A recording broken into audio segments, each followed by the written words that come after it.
เมยสุงค่ะมื้อในเป็นวันที่31เดือนธันวาคมที่7ปี2026ในตอนในข่าวใส่หมอหอมมีข่าว3ตอนที่มาเปิ้นเผาค่ะวันตั้งเปิ้นได้ก็เฮาค่ะมาถ่อมด้วยข่าวโหในมีอ่อนยิ่งก้อนหนึ่งถูกยับผู้จ่าย6ก่อรูหลายกั้นจันไหนคะมื้อวันที่30เดือนธันวาคมที่7ปี2026ในมีข่าวง่าวออกมาว่ากันจอมพลัง ไล่หาบตึงลาตีนางยิงก่อหนึ่งย้อนดังจอยเถียมมาวายหลังเสลูกยิงสาวเขาอายุไล13ปีถูกย่าโพจ้าย6ก็คมกันเสียวก็รูหลายกันจันถึงดีนางยิงอ่อนก็ในซัมปอ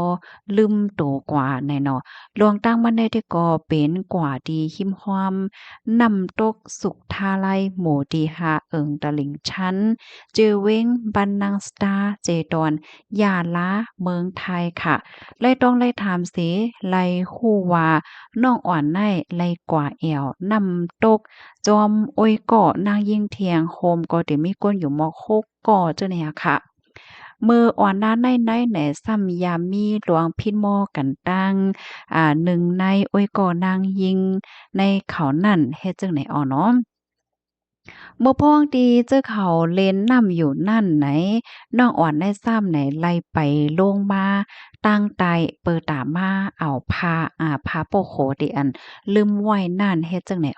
เมื่อพ้องหนังนั้นนั่นไหนซ้ำถูกยาผู้ชายก้นหนุ่มคกก่อขาจันลากเอามานั่งในกว่าดีในห้องน้ำค่ะ เมื่อแต่มันได้ก็ก้น3ก่อค่ะหลูหลายกั้นจันมะนางสืบนั่นก็มาเทียงก้น3ก่อเฮ็ดจังไหนเขาถึงตีน้องอ่อนได้ซัมปอลืมโตกว่าค่ะกำในโอ้ยก็อันเป็นนางยิ่งนั่นนะโอ้ยก็จำใจกันนั้นก็ลงมาจ้อมหาว่าเอ๊ะแหงน้องอ่อนเนี่ยกว่าไรสังสิงเฮ็ดจังไหนนั่นค่ะน่ะเผื่อว่ามาเนี่ยก็มาหันเนี่ยก็ไล่จอยเทียมปันเฮ็ดจังไหนคะจึงหือก็เย้าค่ะว่าหลังเสเป็นกว่าจังไหนเย้าไหนโอ้ยก็ของน้องอ่อนเนี่ยค่ะก็เลยยอมรับลองแต่ค่ะเนาะว่าลองตั้งที่อันไลเป็นกว่าตั้งเซิงตั้งหมดเนี่ยมันอ่ำจะเลยว่าอยู่ๆเฮแลเป็นมาจังนั้นจ้ายว่าก้อยกะว่ามันมีลวงวางแผนไว้เย้าเฮ็ดจังเนี่ยนะเขาเลยอบโอ้กันเฮวางแผนตั้งจุ้มโพใจในคมก็สิมีอยู่หมอก8ก่อค่ะ เขาในก็จู้เอาน้องอ่อนแน่มามาแอวจ้อมเขาว่าสังว่าเฮ็ดจังไหนนั่นน่ะเอากว่าเอามาก็ถึงที่ให้ได้น้องอ่อนได้เป็นกว่าจึงนั้นแหละค่ะตั้งฝ่ายก็ในนาหอตอเฮิรนในก็มีลวงไม่ใจว่าจุ้มจื้ออันเฮ็ดที่น้องอ่อนในเดมีลวงถ่ายคลิปถ่ายวิดีโอหังเฮ็ดจังไหน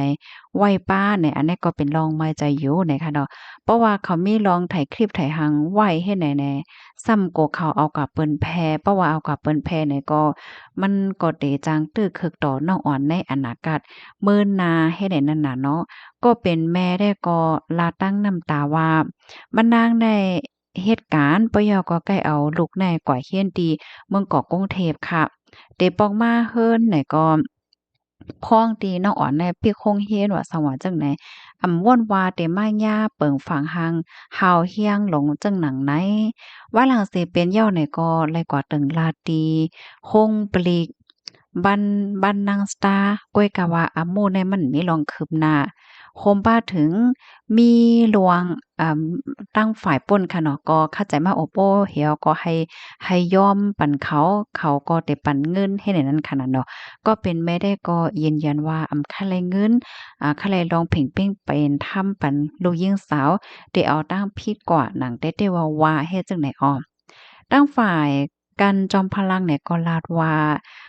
ว่าหลังเสร็จไล่หับตึงลาดเหย้าเนาะก็เลยลงปื้นดีกว่าดีเจดอนนราธิวาสค่ะ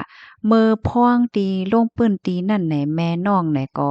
แม่น้องได้ทำอยู่ดีย่าล่านั่นค่ะน่ะเนาะก็เลยย้อนตั้งจอยเถียมมา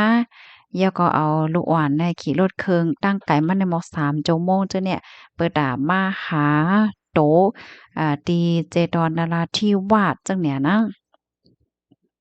แล้วก็ลาดว่าเมื่อพ้องตีอันถ่อมเฮยอก็ติดตามจอมอัมโมอันใดแน่นะมันก็มีกลกลาง อันนี้ก็เลยฮู้ว่าเป็นเจ้าหน้าที่ปลิกเนี่ยเนาะก็เข้ามาอบโอ้เหี่ยวก็เปิดตาแก้ลิดปัญหาปริขาดที่อันเกิดขึ้นเสียก็รัฐว่าที่จ่ายปันเงิน150,000บาทเปิดตาให้ลวงตั้งในให้มันยาวมันโตเห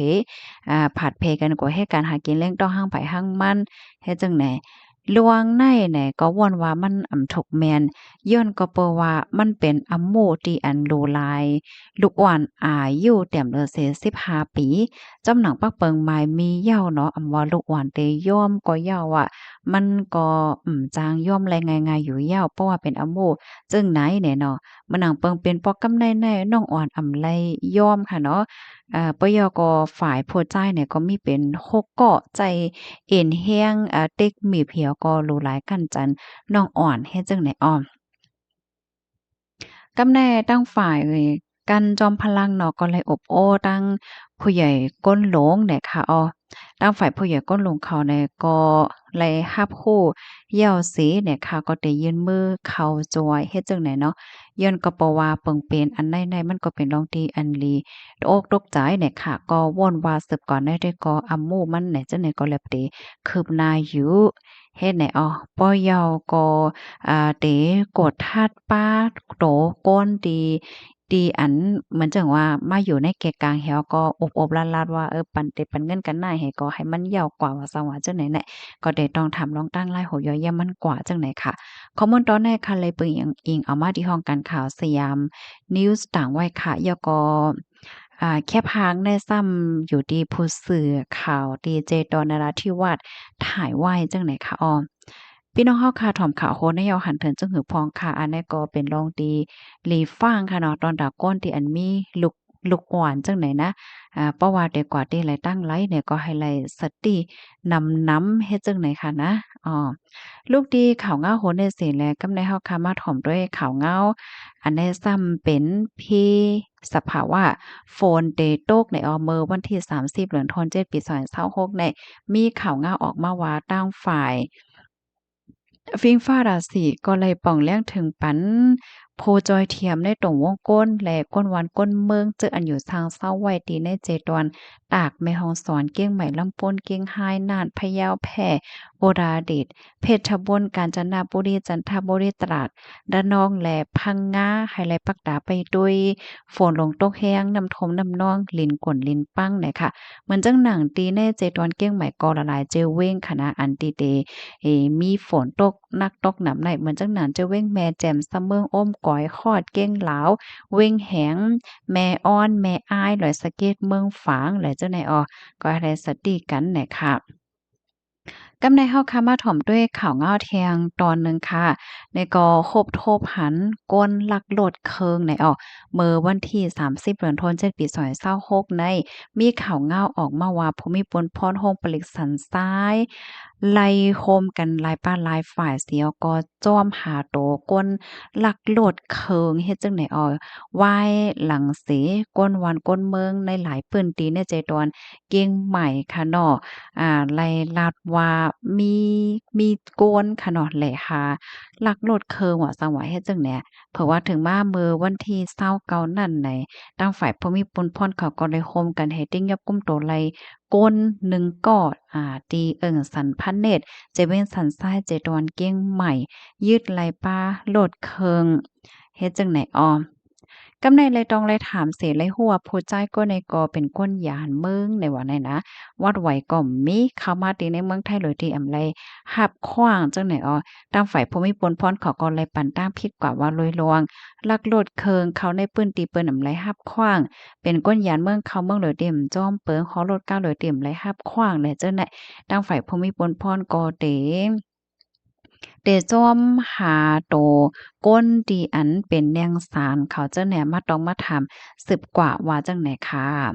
ตอนดาบหัวใจก็ได้ก่อตั้งฝ่ายพมิพลพรเขาเอาตัวมันใจในโคกของอันทอพันตั้งหมดเนี่ยส่งกับที่ห้องปรีเปิดดักคับคึงกว่าจำหนังปักเปิงหมายมีวันเมืองมีคอมมอนตอนในก็คาลิปินมาที่ห้องการข่าวล้านนาต่างไว้ข่าวพี่น้องเขาถ่อมข่าวโหในยาวหันเถินจังหือพองถ่อมข่าวตั้ง3ตอนในยาวหันเถินจังหือพองเนี่ยก็บรรดาหันถึงมาแล้วค่ะยินจมูกก็ได้รับถอมปันแห้งค่ะ